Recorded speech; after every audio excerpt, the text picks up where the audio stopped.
Good morning, it's Sunday the 18th of January 2009 and this is a very simple map of the route.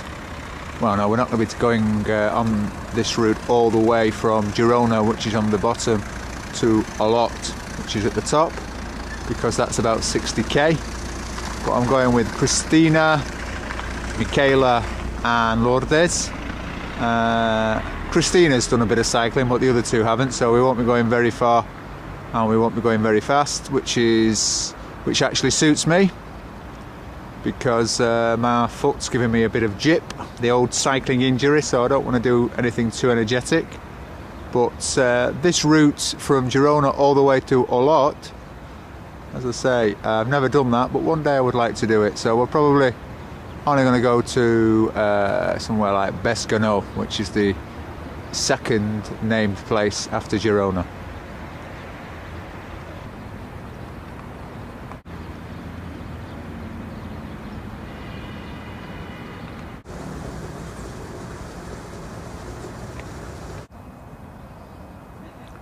There you go, this is the Santa Eugenia Park. Santa Eugenia is the area of Girona where I live. As you can see, this is an area with a lot of allotments. We're going to cycle, there's a pathway that goes through these allotments and they're on either side. This pathway that we're going to cycle along was a railway track for the train that ran from Girona to Olot. But as more and more people bought cars, they used the train less and eventually decided it wasn't worth running. So they converted it to a cycle track.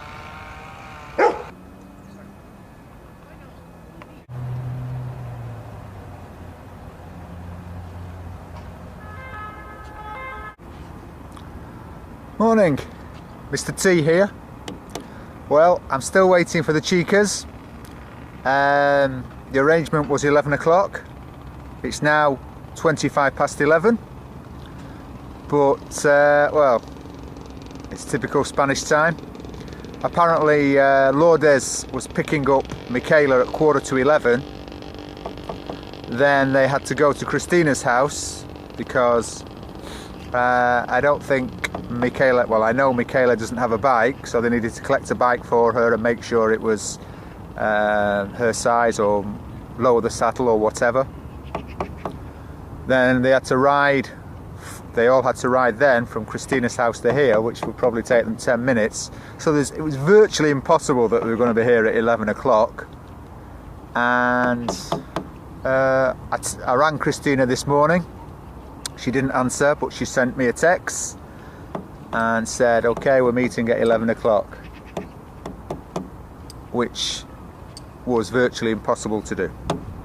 Anyway, so I'm just sat here on one of the picnic benches, not worried really. The sun's shining and it's quite warm. Yeah, tranquilos. Yeah. So like two people have just walked past thinking, what's that guy doing, talking to himself? But I think one of them actually recognised that I was actually recording and not just talking to myself. But hey, what's wrong with talking to yourself? Anyway, hopefully the next time I speak to you, the chicas will have arrived. Here we have the Mark II bike in all its glory. As you can see, or maybe you can't, front wheels. We've got disc brakes there. In the back there, that's all my puncture repair stuff, spare inner tube and tools, things like that. This is my bar bag, bar as in handlebar, keep all my bits and pieces in, maybe sandwiches, phone, keys, and wallet, things like that. There's the water bottle, no trip should be made without one of those, especially in the summer. And also attached to the water bottle holder is the bike pump. This saddle here isn't the original. The original was stolen on the first day that I went out on the bike.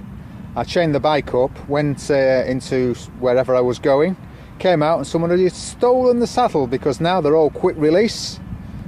So that taught me a lesson. So on my other bike, my old bike, which I use for commuting around the town, I've had to put a lock around the saddle, attach it to the frame, because apparently that's the latest trend. Anything that's quick release is more than likely will be stolen at some point. So that's a sign of the times. As you can see, the lettuces around here are really trendy.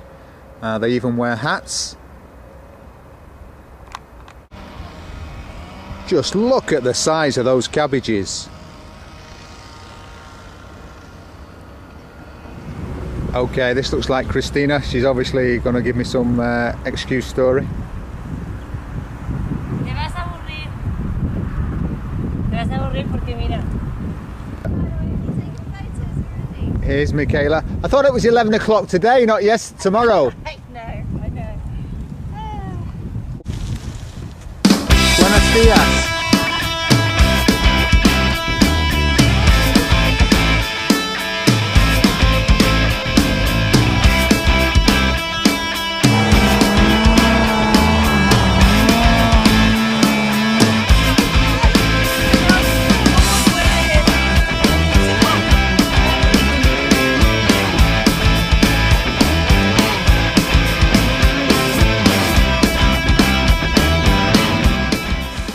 What about that for transport? You've got the baby in that.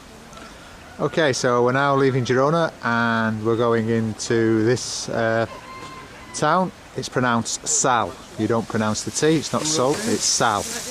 And this is the area where a lot of immigrants live, and generally it's regarded as one of the less desirable areas to live.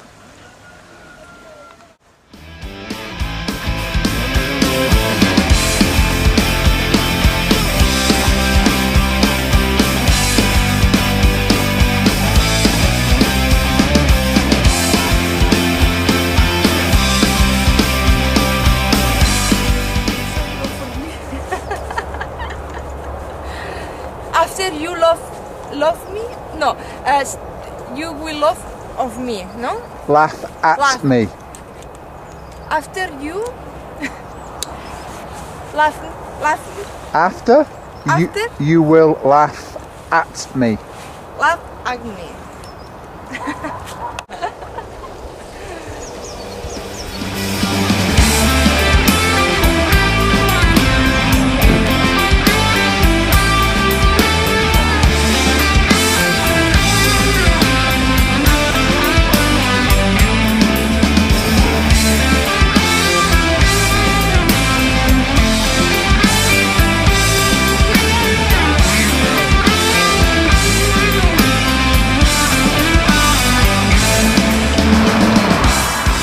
Okay, this is a bit of graffiti on the back of one of the signposts, and you see quite a bit of this. It's the sort of the Catalan national emblem.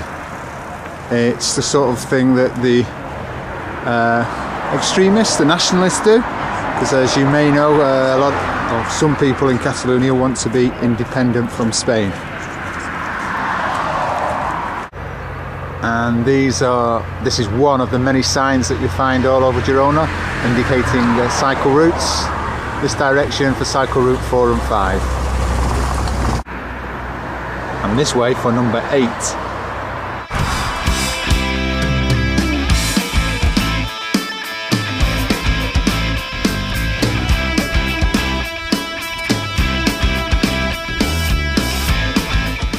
If you're feeling a bit thirsty, this is a fountain with fresh water.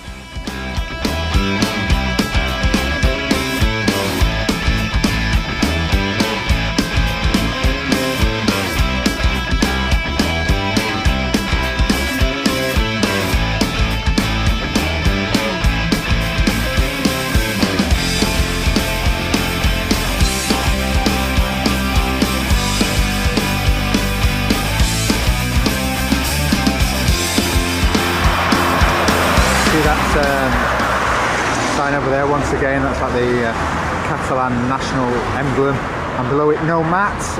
Mat's not a person, it's the abbreviation for some power cable.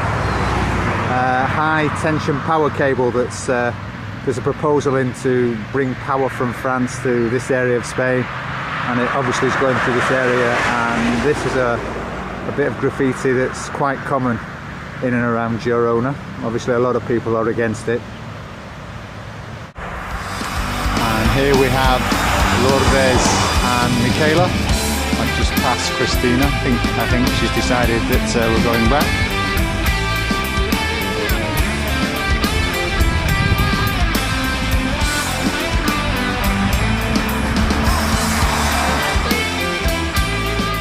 Anyway, that's the restaurant there I was talking about. That's where they serve the calçots, which is it's a green vegetable, and you eat it with a sauce, and they are served on like a roof tile.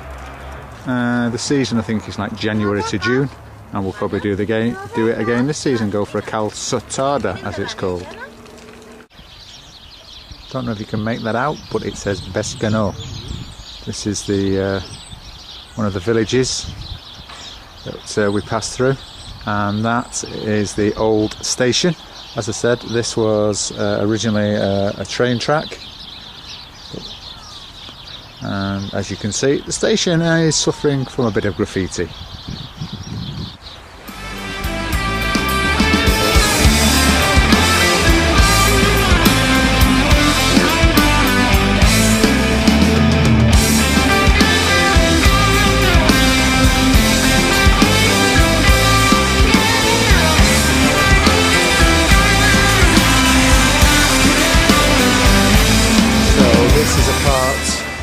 Of a river where in the summer you can normally cycle across it, because it's not dry, but it's obviously a lot more shallow than it is now, and it's generally quite easy to get across with your bike.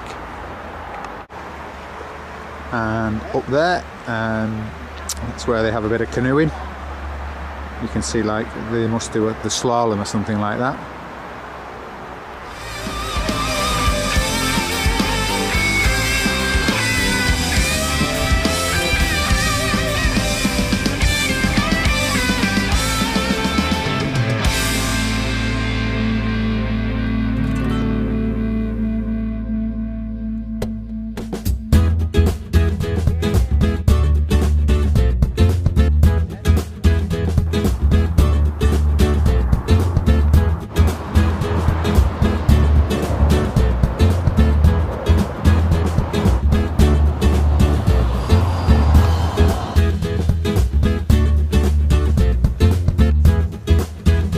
Okay, we're nearly home. That's the Girona Tower, you can see in the background, slightly to the right.